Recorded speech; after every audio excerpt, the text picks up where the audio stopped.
Assalamualaikum warahmatullahi wabarakatuh. Selamat berjumpa kembali Sobat Satria. Bagaimana kabarnya hari ini? Mudah-mudahan semuanya sehat ya. Baik, di pertemuan kali ini saya akan membahas tentang pengertian dari etika profesi ya. Secara harfiah, etika profesi ini sendiri sering kita dengar ya. Nah, apa sih sebenarnya etika itu sendiri ya, dan profesi itu sendiri? Mari kita sama-sama belajar dalam pertemuan kali ini ya. Jadi secara umum definisi dari pengertian profesi itu sendiri ya, profesi ini seringkali kita dengar ya, istilahnya sesuai sering juga dikaitkan dengan pekerjaan seseorang ya. Tapi perlu diketahui bahwa setiap pekerjaan bisa disebut dengan profesi ya. Karena profesi memiliki ciri syarat dan karakteristik khusus ya. Yang pertama kita menjelaskan tentang profesi ya. Nah, kalau profesi ini sendiri berasal dari bahasa Latin ya, artinya yaitu profesio ya, yang mempunyai pengertian itu artinya janji atau ikrar ya. Nah, kalau secara sempitnya ya, profesi ini berarti kegiatan yang dijalankan berdasarkan keahlian tertentu dan sekaligus dituntut daripadanya pelaksanaan norma-norma sosial dengan baik. Nah, jadi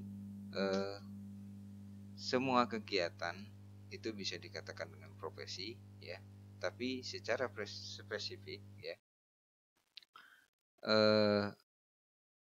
yang dimaksud dengan profesi adalah satu pekerjaan yang memerlukan pelatihan ya, maupun penguasaan terhadap ilmu pengetahuan tertentu ya.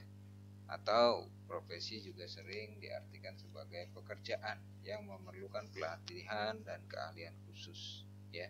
Umumnya setiap profesi memiliki asosiasi ya, memiliki kode etik, memiliki sertifikasi, dan memiliki lisensi khusus untuk membidangi profesi tertentu ya. Kita ambil contoh seperti halnya dosen ya. Dosen itu profesinya adalah sebagai tenaga pengajar yang tugasnya adalah mentransfer ilmu pengetahuan ya, yang dimiliki sesuai dengan bidangnya ya, ke peserta didiknya. Dalam hal ini mungkin mahasiswa ya, seperti itu. Nah, dalam menjalankan profesinya ya, dalam menjalankan pekerjaannya, dosen ini harus memiliki keahlian-keahlian khusus ya.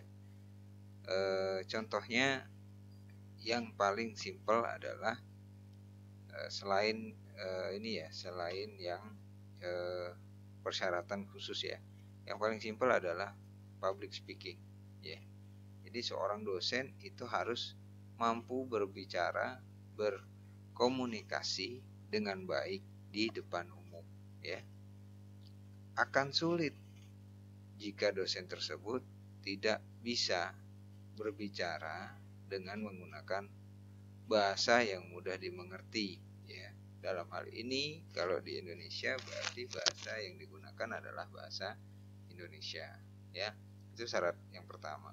Yang kedua mungkin syaratnya adalah sesuai dengan peraturan ya, undang-undang yang berlaku pada peraturan per tahun 2012 itu kalau nggak salah, seluruh tenaga pengajar ya, baik itu D3 maupun S1 itu minimal tenaga pengajarnya atau dosennya ya, itu harus memiliki ijazah S2 ya. Pun untuk yang S2 ya, untuk pendidikan S2 itu seluruh tenaga pengajarnya minimal ijazahnya S3 atau lulusan dari S3. Kenapa demikian? Ya, secara kasat mata aja yang selalu kita bisa pikirkan, tidak mungkin lulusan S1 mengajar di S1, ya. Harus yang lebih tinggi dari tempat atau strata yang diajarkan. Kenapa demikian? Karena setiap kita bertambah, setiap kita kuliah, ya, dari D3 ke S1 itu selalu ada peningkatan dalam hal penalaran pembelajaran, ya. Jadi harapannya ketika tenaga pengajar S1 itu sudah S2, maka daya nalarnya sudah berbeda, ya. Dengan tujuan nanti transfer ilmu juga, ya, pada saat di kelas akan lebih mudah, ya, seperti itu. Nah, jadi profesi seorang dosen, ya, itu tidak lepas dari penguasaan terhadap ilmu pengetahuan tertentu, ya, sesuai dengan mata kuliah yang diajarkannya. Saya ambil contoh dosen yang mengajarkan jaringan komputer contohnya, ya, itu harus menguasai apa yang diajarkan, ya. Tidak mungkin dosen yang mengajarkan jaringan komputer itu berasal dari lulusan sarjana pendidikan agama Islam, mungkin kan, itu tidak memungkinkan, ya. Karena apa? Backgroundnya sudah berbeda, ya. Nah, jadi itu salah satu contoh profesi yang harus memiliki keahlian khusus. Kemudian, ya, seorang dosen itu juga harus memiliki lisensi, ya. Lisensinya yang seperti apa? Lisensi dosen itu yang mengeluarkannya adalah departemen, ya, badan, ya, yang memang berkecimpung di bidangnya. Dalam hal ini yang mengeluarkannya adalah, kalau dosen, ya, yang mengeluarkan sertifikatnya atau lisensinya adalah Kemendikbud, ya, Kementerian Budaya dan Kementerian Pendidikan dan Olahraga dan Budaya, ya. Nah, berupa apa? Berupa sertifikasi, ya, sertifikat. Nah, dosen yang sudah memiliki sertifikat ini, ya, ini dianggap sudah profesional. Nah, ini berbeda lagi, ya. Kalau tadi ada profesi, ini sekarang saya katakan profesional. Profesi itu adalah satu pekerjaan yang memerlukan pelatihan, ya. Nah, profesional itu seseorang yang memang sudah dianggap mumpuni, ya, atau ahlinya, atau memang bidangnya di dalam pekerjaan tadi, ya. Nah, untuk dikatakan profesional harus memiliki piagam, sertifikat, dan lain-lain sebagainya untuk menunjang proses pekerjaannya, ya. Selanjutnya apa? Selain dosen yang bisa kita katakan profesi, driver mungkin, ya. Nah, driver itu juga harus memiliki keahlian khusus, ya. Kalau driver kendaraan roda 4, mobil katakanlah, itu dia harus mampu untuk menguasai atau mengendarai kendaraannya dengan baik dan benar, ya. Itu yang pertama. Yang kedua, juga harus memiliki lisensi, ya. Siapa yang mengeluarkan lisensinya? Jelas bidang atau bagian yang memang bertanggung jawab untuk hal itu, ya. Nah, dalam hal ini kalau untuk driver itu yang mengeluarkannya Polri, ya, Kepolisian Republik Indonesia. Apa sertifikatnya atau lisensinya? Sertifikatnya atau lisensinya itu berupa SIM, surat izin mengemudi, ya. Nah, itu yang menjadi syarat mutlak untuk menjalani profesi sebagai driver, ya. Itu eh, sebagian kecil contoh dari yang dimaksud dengan profesi, ya. Selanjutnya ada lagi desainer, ya. Desainer itu eh, harus memiliki keahlian yang berkualitas dalam merancang sesuatu, ya. Nah, ini keahliannya ini bisa bersifat teknis, ya, seperti itu. Itu untuk profesi, ya. Ciri dan syarat ciri-ciri profesi diantaranya memiliki pengetahuan khusus tentang satu bidang pekerjaan, ya. Kemudian memiliki aturan dan juga standar moral yang tinggi, ya. Selanjutnya mementingkan kepentingan masyarakat, memiliki izin khusus dalam menjalankan kegiatan profesinya, ya.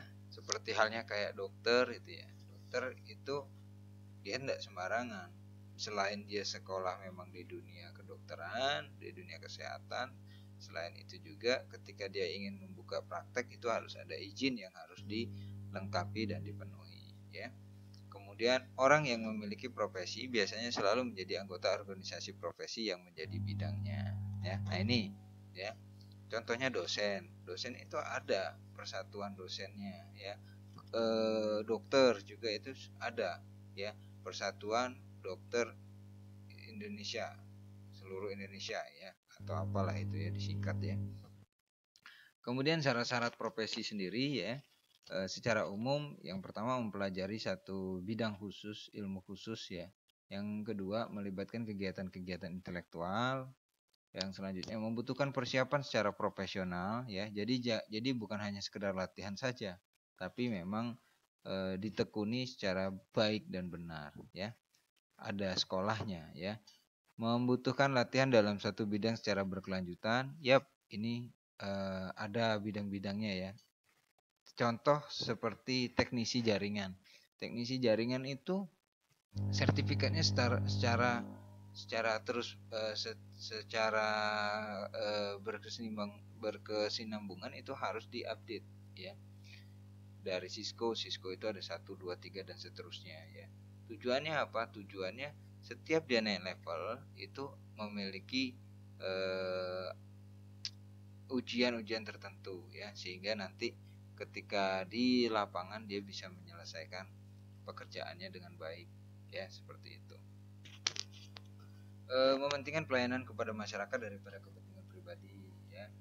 Memiliki organisasi profesi tadi sudah disebutkan. Kemudian yang terakhir menjanjikan karir dan keanggotaan yang permanen, ya.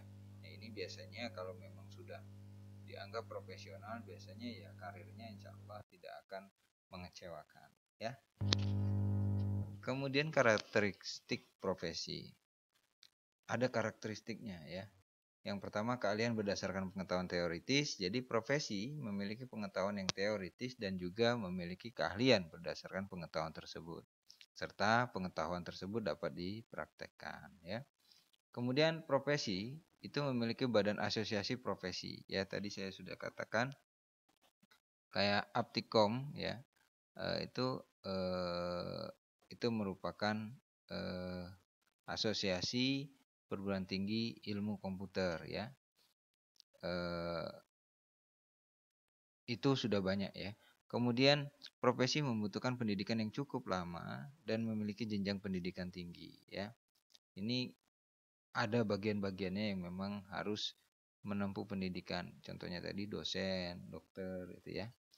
Dalam profesi biasanya terdapat uji kompetensi bertujuan untuk menguji dan sebagai satu persyaratan supaya bisa lulus, ya. Ya, tadi sudah saya katakan seperti uji kompetensi jaringan, ya, Cisco itu ada tingkatan-tingkatannya, ya. Untuk naik level, ya, itu harus mengikuti ujian kompetensi tersebut. Kemudian profesi mendapatkan pelatihan secara profesional untuk mendapatkan pengalaman sebelum menjadi anggota organisasi, ya. Profesi memiliki lisensi. Salah satu tujuannya supaya dapat dalam melakukan kegiatan profesi dapat dipercaya. Nah, profesi ini sendiri yang terakhir, ya, memiliki kode etik, ya. Contoh-contoh profesi saat ini, ya, akuntansi, ya, akuntan, ya, dapat diartikan sebagai ahli dalam akuntansi, mengukur, pengungkapan pemberian kepastian mengenai informasi keuangan, ya, ke membantu siapa? Manajer, investor, dan lain-lain, ya. Aktuaris, apa itu aktuaris? Sebagai ahli bisnis yang berkaitan dengan dampak keuangan, resiko, dan hal-hal yang dapat menimbulkan ketidakpastian dalam bisnis, ya. Nah, aktuaris ini adalah orang yang dalam mengaplikasi ilmu keuangan maupun teori, ya, mengenai statistik untuk menyelesaikan berbagai masalah mengenai bisnis, ya. Arsitek, ya, tidak perlu saya jelaskan, mungkin kalian sudah paham profesi di bidang arsitek itu apa. Perawat, ya, guru, apoteker, ya. Apa sih apoteker itu? Tenaga kesehatan yang ahli dalam ilmu farmasi, ya. Jadi dia tahu obat-obatan, dia menguasai betul, ya. Dokter dapat diartikan sebagai ahli dalam memelihara kesehatan maupun memulihkan kesehatan manusia. Ilmuwan, ya. Nah, ilmuwan ini profesi, ya.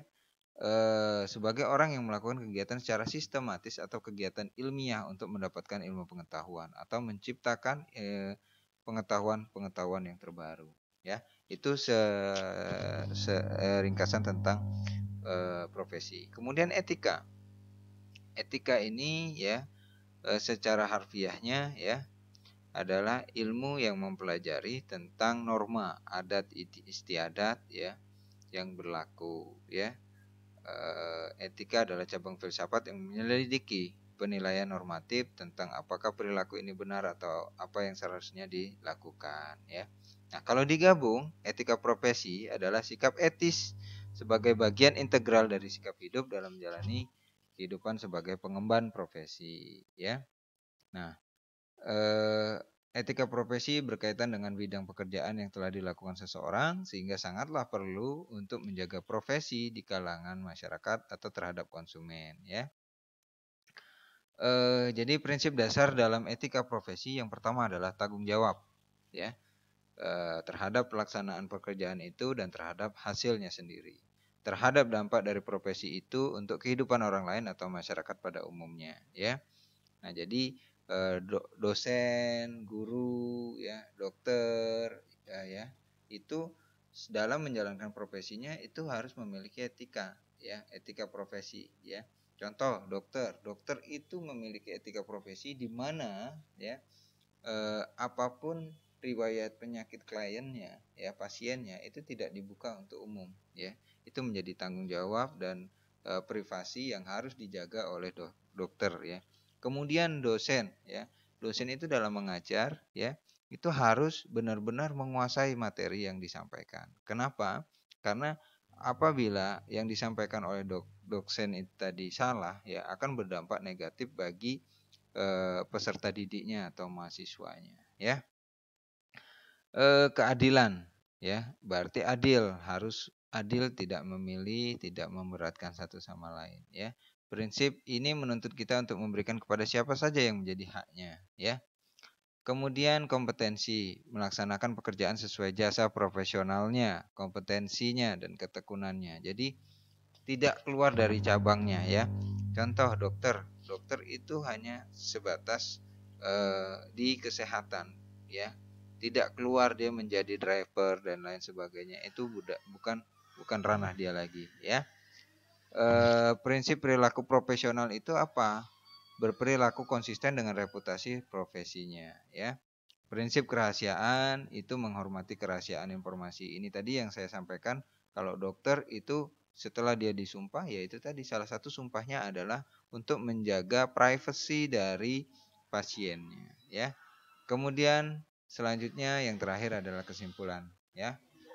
Jadi yang dimaksud dengan profesi yaitu pekerjaan yang membutuhkan persyaratan tertentu untuk menjalankannya, ya, supaya dalam melakukan pekerjaannya dapat meyakinkan atau mendapatkan kepercayaan dari pihak yang membutuhkan. Tidak semua pekerjaan dapat disebut sebagai profesi, ya. Untuk mempunyai profesi itu diperlukan keahlian khusus. Keahlian tersebut dapat dari pendidikan dan pelatihan yang cukup lama sesuai dengan profesinya. Tadi sudah saya katakan, ada pendidikan-pendidikannya, ada pelatihan-pelatihannya untuk menjalankan sebuah profesi tadi, ya. Mungkin itu yang bisa saya sampaikan ya mengenai etika profesi ya. Ini saya tujukan bagi peserta didik saya atau mahasiswa saya ya yang khususnya mengambil mata kuliah etika profesi ya. Baik, itu saja yang bisa saya sampaikan pada pertemuan kali ini ya Sobat Satria. Mudah-mudahan ilmunya bermanfaat. Terima kasih sudah menyimak video saya ya. Mohon maaf apabila ada kekurangan, kesalahan dalam penyampaian ya. Kepada Allah saya mohon ampun. Akhir kata saya akhiri. Wabillahi taufik wal hidayah.